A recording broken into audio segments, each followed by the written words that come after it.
A sweltering afternoon in Algiers. The air, thick and viscous, barely shimmers above the white rooftops, as if the landscape itself is frozen in anticipation of the inevitable. In a lavish courtyard, where the cool waters of a swimming pool should have offered respite from the relentless African sun, a scene unfolds that will forever redraw the map of the Mediterranean. Sheikh Salim al-Tumi, the city's nominal ruler, a man who, only months earlier, out of naivety or desperation, had allowed a fearsome pirate into his domain to protect him from the Spanish threat, now slowly sinks into the emerald water. His eyes, so recently full of hope, are now wide with terror, his throat constricted by an iron, inhuman grip. The grip of the man he considered his savior. The grip of Aruj Barbarossa. Red beard. Yes, my friends. Welcome to a world where the rules of the game were written not with ink, but with blood. No eloquent words about honor and loyalty, no chivalric codes, only cold, calculated reality. This moment is not merely a murder. It is a declaration. A declaration that Aruj, this ruthless buccaneer, came to Algiers not to save. He came to rule. And if that meant drowning a former ally in his own swimming pool, well, that was the price of admission to the absolute pinnacle of power. A price he was willing to pay again and again, without the slightest hesitation. Does this seem wild to you? Unbelievable? Too cinematic to be true? Oh, believe me, history is far more inventive than any screenwriter when it comes to atrocities, especially the history of the Mediterranean in the early 16th century, a seething cauldron of ambition, betrayal, and religious wars, where every harbor could become a tomb, and every horizon a harbinger of doom. In this chaos, where great empires, the Ottoman, the Spanish, the Habsburg, tore each other to shreds, new predators emerged. Not just corsairs, not just pirates, no. Aruj Barbarossa was the architect of a new era, and his first foundational brick was soaked in blood, its mortar mixed with a total disregard for human life and any agreements. He didn't build, he reshaped the world to his will, using others' fears and resources. What must happen to a man for him to so coldly, with almost inhuman ruthlessness, extinguish the life of someone who trusted him? What abyss must open in his soul for such actions to become the norm, not the exception? We are not talking about a random act of violence, not a fit of rage, but a cold-blooded, planned elimination of an obstacle. It was a surgically precise strike, designed to show everyone. There is a new master here now, and his methods know no moral boundaries. This is just the tip of the iceberg of what this man represented, the embodiment of cruelty, pragmatism, and an absolute will to dominate. He was not just a pirate. He was a harbinger of a new order, an order built on fear and ruthless efficiency. He was the one who, with a single flick of the hand, could nullify any vows, any promises, because for him, only one truth existed: power. His actions on that fateful day in Algiers were not merely an act of betrayal, but a masterful move in a grand chess game where dominance over an entire region was at stake. He didn't just seize the city, he seized its soul, transforming it into his personal fortress, a stronghold for future conquests. And all this, under the guise of protection and alliance. The irony, as always, was cruel and merciless.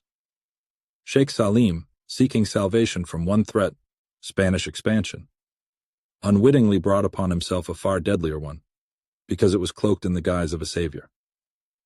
This classic, almost archetypal scenario, where the victim himself opens the door to his executioner, has repeated itself throughout history, but in Aruj's case, it reached its cynical peak. He was a master manipulator, a self-taught psychologist who intuitively understood how fear worked and how to use it to turn trust into a weapon and despair into a springboard for his own ascent. He was not born into royalty, received no classical education, had no armies or fleets behind him when he began his journey. He was a nobody. And now, with his own hands, in the very pool that symbolized luxury and security, he coldly eliminates the one who gave him a chance. This is not just a biography. It is a manual for survival and domination in the harshest conditions. It is the story of how one man's will, devoid of all moral compass, can overturn the world. But who was this man whose hand so ruthlessly ended the life of his benefactor? Where did this predator come from, capable of such cold-bloodedness, Such an absolute lack of empathy. To truly understand this figure, this monster and genius, this pirate and sultan, we must rewind the tape. Much further back than that sun-drenched courtyard, than the churning waters of the Mediterranean. We will have to delve into his past, into those years when a simple Greek potter could not even imagine that his son would become a Lord of the Seas, and one of Europe's most formidable nightmares. For the roots of his ruthlessness, his inhuman will, and his indomitable thirst for power run far deeper than they appear at first glance, into the darkest corners of his formation, into those traumas and decisions that transformed him from an ordinary man into a legend carved from stone and blood. To understand the beast, one must look into its lair. But to truly dissect Barbarossa, we will have to look into the most hidden corners of his soul, to where there was no blood yet, but the seed of future fury was already ripening. Forget for a moment the sun-drenched Algiers and the cold-blooded murder of the Sheikh. Let's rewind the tape to a dusty, unremarkable corner of the Ottoman Empire, to the Greek island of Lesbos at the end of the 15th century. Here, in the family of an ordinary potter, was born not the future architect of pirate empires, but a humble boy named Yakut. Yes, Yakut. No red beard, no terrifying legends, just clay, a kiln, and monotonous labor. What could have shaped this child, who grew up in relative peace, into a monster capable of drowning a man in a pool without a trace of doubt? The answer, as always, lies in the details and traumas that history prefers to ignore. Imagine a world where your identity is a constant battlefield. Yakut was a Greek, an Orthodox Christian at the heart of the expanding Ottoman Empire. His brothers, Oruç, Ishak, Hizur, all felt the call of the sea, the restless energy that simmered beneath the surface of apparent calm. This was a time of great change, where old orders crumbled and new ones had yet to solidify. And in this chaos, where faith and origin could be both a shield and a target, only the strongest survived, or the most cunning. The adoption of Islam, which became part of his path, was most likely not a spiritual rebirth, but a pragmatic act of survival, and, more importantly, ascent. In the Ottoman world, especially on sea routes, a Muslim identity opened doors closed to infidels. Yakut became Oruç. This was not just a ritual, it was the first mask, the first step towards a complete transformation of personality, a kind of psychological mimicry designed to erase his former self and create a new one, better adapted to a harsh reality. Oruç's early pirating years were a time of apprenticeship. He didn't start by capturing entire fleets, but with small raids, smuggling, learning sea routes, and most importantly, human greed and fear. He learned to read the wind and waves, but even more importantly, to read people. Every plundered ship, every skirmish, every night spent under the stars with a crew of cutthroats sharpened his instincts. He was a predator, but not yet at the top of the food chain. He was just one of many trying to snatch his share in this bloody pirate ballet. And then comes the turning point, the very moment that changed him forever. Capture, failure, imprisonment by the Hospitallers, the Knights of St. John, whose reputation for cruelty could rival any pirate gang. To them, Oruç was not just a bandit, but an enemy of the faith, an infidel deserving the harshest punishment. And punishment came. Galley slavery. Imagine this. Days turned into endless torture under the scorching sun, to the whistle of the overseer's whip, to the accompaniment of groans from equally doomed men. Chains biting into flesh. The smell of sweat, blood, feces, despair. Every stroke of the oar was not just physical exertion, but an act of submission, of humiliation. There, where the azure of the Aegean Sea gave way to the gloom of the Hospitallers' prison cells, his world collapsed, and with it, perhaps, the last crumbs of humanity. Galley slavery is not just punishment, it is a rebirth. In hell. He breathed despair, fed on hatred. In every drop of sweat, in every exhale, in every stroke of the oar, he forged a new personality, one that knew no mercy, for no mercy had been shown to it. This was the point of no return, the point after which the former Yakut died, and on his bones grew Oruç, a predator capable only of taking, for everything had once been taken from him.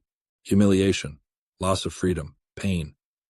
All this became fuel for his future, unstoppable fury. Drowning Sheikh Salim. Just a logical continuation of this philosophy, forged in the galleys. This scorching school of survival gave him not only hatred, but something far more valuable. Invaluable experience, strategic thinking, and an understanding of human nature honed to cynical perfection. Lessons he would soon apply on a scale capable of overturning the entire Mediterranean. The Mediterranean, that seething cauldron of ambition and despair, was not merely a backdrop for Aruj Barbarossa's ascent. It was his chessboard, his sacrificial altar, where he offered up other lives for his own boundless power. If his escape from the Knights Hospitaller was a declaration of his survival, then the subsequent series of daring acts was a manifesto of his ruthless will to dominate. He didn't just plunder, he orchestrated spectacles, each a subtle psychological blow to the established order. Take, for example, the episode with the papal galleys. Not just some fat merchant ships laden with spices and silks. No, Aruj, this predator with a keen sense for symbols, aimed for something greater, for sanctity itself, for the authority of Rome. Imagine, two massive papal galleys proudly cutting through the waves, laden not only with treasures, but with an unwavering certainty of their inviolability. Aruj did not engage in a head-on collision where numerical superiority would be against him. He chose a subtle game, a diabolical ruse. The details of this plan, as is often the case, are lost to the tides of history, but the result was unambiguous. He lured them into a trap. Perhaps his ships feigned distress, emitting false smoke or sending fake distress signals. Perhaps he used impeccable camouflage, transforming his corsair vessels into harmless merchant galleys. Either way, when the papal crews relaxed, confident in their safety or eager to show mercy, Aruj struck. Lightning fast, mercilessly, in his recognizable manner. This was not just piracy, it was blasphemy, a challenge hurled at the Pope himself. The capture of these galleys not only brought him untold riches, gold, valuable cargo, and most importantly, powerful ships for his growing fleet, but also elevated his reputation to a new, dizzying height. From then on, his name was whispered not only with fear, but with a sinister admiration. He became not just a lucky bandit, but a force to be reckoned with, a nightmare materialized from the darkest depths of the Christian subconscious.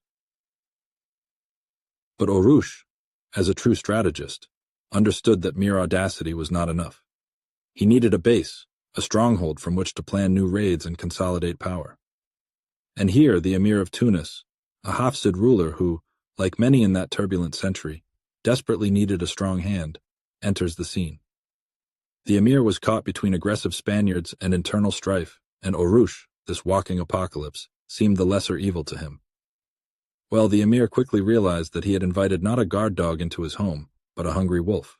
Aruj offered protection, and in return, he got what he needed, the strategically important island of Djerba. It was not just an island, it was a natural fortress, an ideal haven for corsairs, a springboard for further expansion.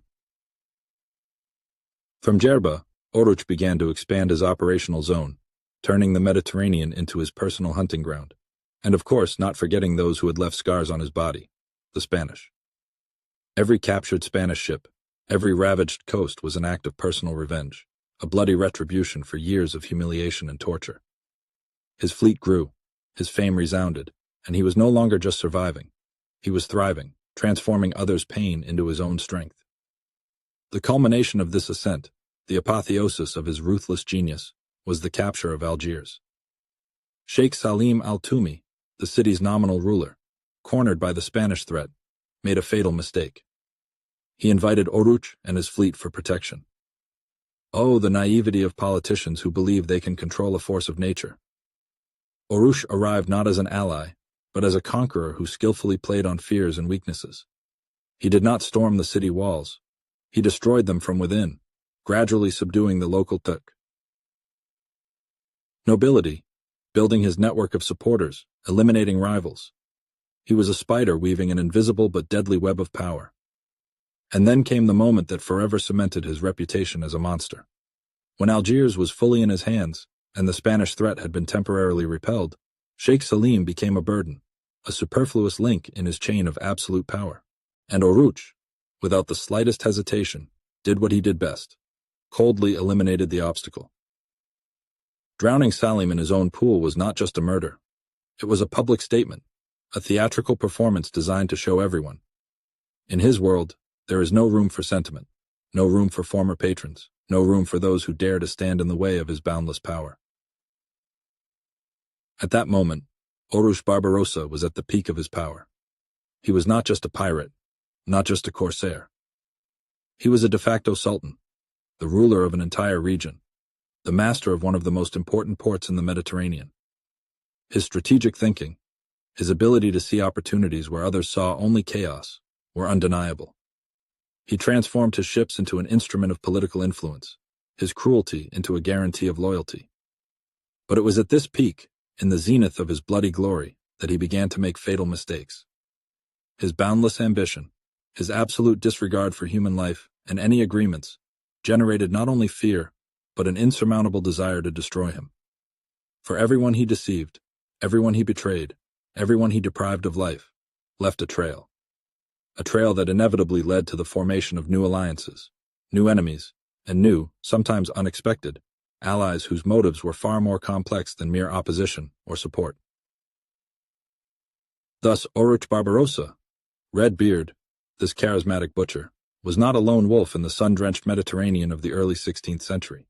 His ascent, his bloody triumph in Algiers, where he literally drowned his benefactor Sheikh Salim, was merely one, albeit stunning, chapter in a much larger, dirtier, and more cynical novel.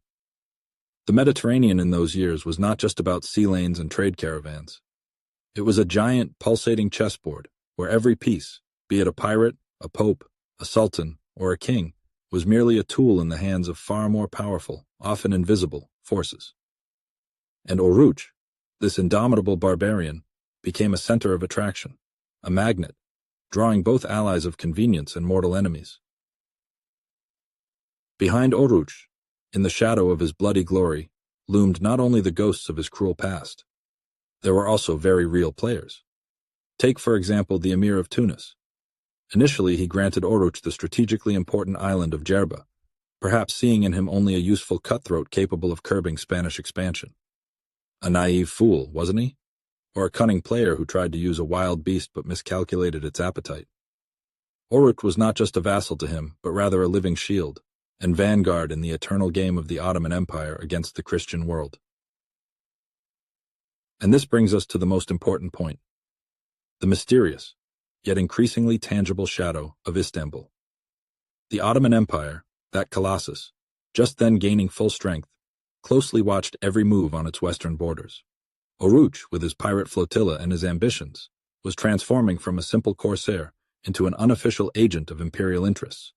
He was not just a pirate, he was a pioneer, one who destabilized the region, weakened the Spanish, and paved the way for the Sultan's future expansion. This was not direct support, but rather a subtle, almost invisible thread connecting him to the port. Tacit approval, silent acquiescence, and sometimes direct aid in the form of ammunition, or men who suddenly appeared from nowhere. Aruj was the ideal tool. He was an outsider, unconnected to the Ottoman bureaucracy, yet he did their work. Cynical? Absolutely. Effective? As history showed, mortally effective. And, of course, one cannot forget his brother, Hayreddin, the future admiral and legend. If Aruj was the storm, then Hayreddin was the calm that preceded it, or the cold-blooded navigator charting a course through the tempest. He was the brain, the strategist, the politician. Aruj was pure, untamed force, the embodiment of primal fury, while Hayreddin was cold calculation, diabolical shrewdness. Together they formed a truly devilish symbiosis, two sides of the same coin, where one could not exist without the other. Hayreddin was the pillar, the advisor, and sometimes the one who cleaned up after his brother, tied up loose ends, built diplomatic ties, while Aruj chopped off heads. But where one star rises, those who wish to extinguish it inevitably appear. And Aruj had plenty of such people. Let's start with those who knew him best. The Knights Hospitaller, his former captors. To them, Aruj was not just an enemy, but a personal insult, a living reminder of their mistakes, of a prisoner who had escaped and become their nightmare. Every ship he captured, every raid, was a personal slap in the face. Their revenge was cold and methodical, Then, of course, there was Pope Julius II, dubbed the Warrior Pope. This was not just a spiritual leader, but a political and military heavyweight who dreamed of a new crusade, of a united Christian Europe confronting the Muslim threat. Aruj, this upstart, this pirate who became a sultan, was a direct challenge to his ambitions, to his vision of the world. For the Pope, this was not just a fight against a pirate, but a holy war, a clash of civilizations. And finally, Spain. King Ferdinand of Aragon, the architect of the Reconquista, a man who had just expelled the Moors from the Iberian Peninsula, now looked across the Strait of Gibraltar to North Africa. For him, Algiers and its surroundings were a natural extension of his domains, a springboard for future conquests. And suddenly, in the very heart of this strategic region, Aruj appears, building his bloody empire. This was not just a clash of interests, it was a collision of two expansionist, ruthless wills. Marquis de Comares, the Spanish commander, became his chief executioner, Ferdinand's instrument, the man tasked with erasing Redbeard from the face of the earth. Even Salim's betrayal, which seemed a localized act of cruelty, became a catalyst. It showed the world that Aruj knew no bounds, that he was bound by no promises, no treaties. He was the embodiment of chaos, and this united against him those who longed for order, or at least their own order. The Mediterranean turned into a boiling cauldron, where every step Aruj took, every victory, only added fuel to the fire, igniting new conflicts, spawning new alliances, and, most terrifyingly, bringing him closer to his inevitable end. And this end, like everything else concerning Aruj, was as dramatic and bloody as his life. The zenith of Aruj Barbarossa's bloody reign in Algiers was, paradoxically, the cradle of his own downfall. With Sheikh Salim's body not yet cold in the palace pool, Aruj certainly cemented his power. But this power was not the soft tread of a ruler, but the crude grip of a tyrant. His rule, built on fear and plunder, inevitably began to crumble from within. The population he had liberated from Spanish oppression now groaned under his own, far more ruthless and unpredictable yoke. Arbitrary rule, summary executions, confiscations of property. All this transformed Algiers from a free pirate haven into Redbeard's personal prison. The hatred of the local Arabs and Berbers, who had welcomed him as a savior just yesterday, grew like a festering sore awaiting incision. Spain, of course, was not idle.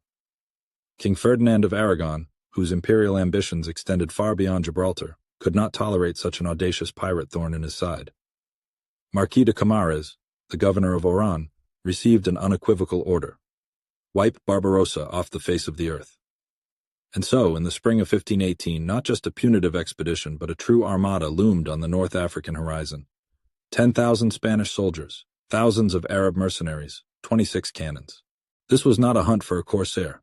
It was a war against a self-proclaimed sultan who dared to challenge an empire. Sensing trouble, Aruj, with his animalistic intuition, tried to fortify his position.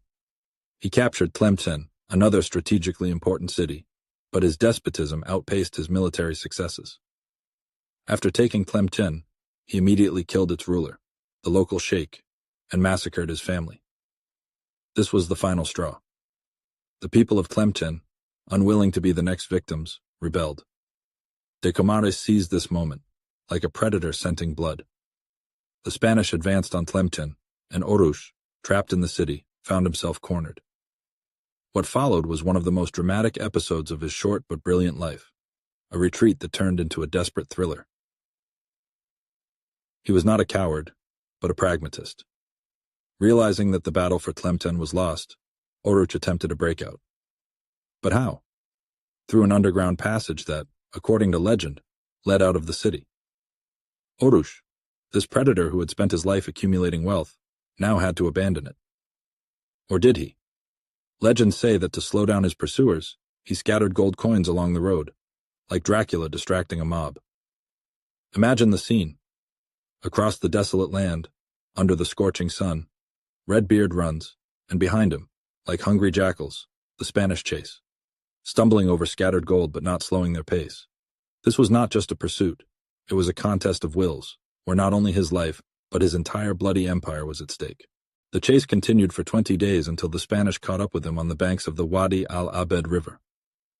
Aruj was wounded, His men were dying, but he continued to fight with a wild, desperate fury, trying to protect his last warriors and his brother Ishak, who had already fallen in battle. And here, in these final deadly embraces with fate, history offers us two versions of his end, each terrible and symbolic in its own way. According to one version cited by Franz von Archenholz in his History of the Pirates, Aruj, bleeding profusely, was overtaken by Spanish soldiers. Unwilling to surrender, he charged them with his saber but was surrounded and hacked to pieces. His body was so disfigured that he could only be identified by his famous red beard, which gave him his nickname. It was the death of a warrior, but also the death of a monster who clung to his bloody power until his last breath. Another version, described, for example, by Polish historian Jacek Michałowski, adds even more gruesome details. According to this account, Aruj was not simply killed but captured. The Spanish, led by Marquis de Comares, did not finish him off on the spot but brought him half dead to their camp. There, to confirm his death and demonstrate their triumph, they beheaded him. And not just beheaded, they impaled his head on a pike and triumphantly paraded it through the streets of Oran, then sent it to Spain to King Charles V. This was not just the end of a pirate. It was a ritual humiliation, a demonstration that even the most elusive and cruel predator of the Mediterranean could be caught and decapitated. The symbolism here is clear. Redbeard's head on a pike was a trophy meant to be a warning to all who dared to defy the Spanish crown. His death in 1518, brutal and exemplary, closed the chapter on the pirate who became a sultan. But history, as we know, rarely ends with a single death. Sometimes, to truly grasp the nature of power, and those who vie for it, one must not only examine their downfall, but also ask, what precisely remains in their wake? And how do their shadows continue to influence the world, even centuries later, shaping new faces of cruelty and ambition? Aruj's death, bloody though it was not the end of the story. It was merely the final chord in a symphony of ruthless pragmatism that echoes through centuries, leaving a bitter aftertaste. For the history of Barbarossa is not just an ancient legend of pirates and treasure. It's a stark lesson in survival and ascent in a world where morality is merely an inconvenient obstacle on the path to greatness. Aruj's primary lesson? Power is not given, it is taken. And then it is held, drenched in blood and fear. He was a predator who not only adapted to a hostile environment but reshaped it to his will, forging his own empire amidst chaos. And if you believe that such pirates are a thing of the past, you are, to put it mildly, naive. Look around. Modern Barbarossas don't wear eye patches or wield cutlasses. Their ships are multinational corporations. Their boarding parties are legions of lawyers and lobbyists. They plunder not gold doubloons, but trillions of dollars, collapsing economies, buying entire countries, monopolizing resources and information. Financial pirates, faceless and ruthless, leaving behind not the smoking ruins of burned cities, but millions of shattered lives and a generation mired in debt. Is this not the very same scheme, only on a global scale, cloaked in legality and market mechanisms? Or consider political leaders. How many of them, upon coming to power on a wave of popular support, immediately begin clearing the field, eliminating rivals, suppressing dissent, and transforming democratic institutions into personal fiefdoms? Their methods may be more subtle than drowning a sheik in a pool, but the essence is the same. Absolute domination achieved through fear and ruthlessness. The irony is that such strong leaders are often perceived as saviors, as those capable of restoring order, even if that order is built on bones. The population of Algiers, initially welcoming Aruj as a liberator from the Spanish, soon learned the full extent of his tyranny. Does any of this sound familiar? Aruj Barbarossa is not merely a historical figure. He is an archetype, the embodiment of that dark side of human nature that seeks boundless power, regardless of the cost. His story is a grim mirror reflecting the most unsightly traits of our society.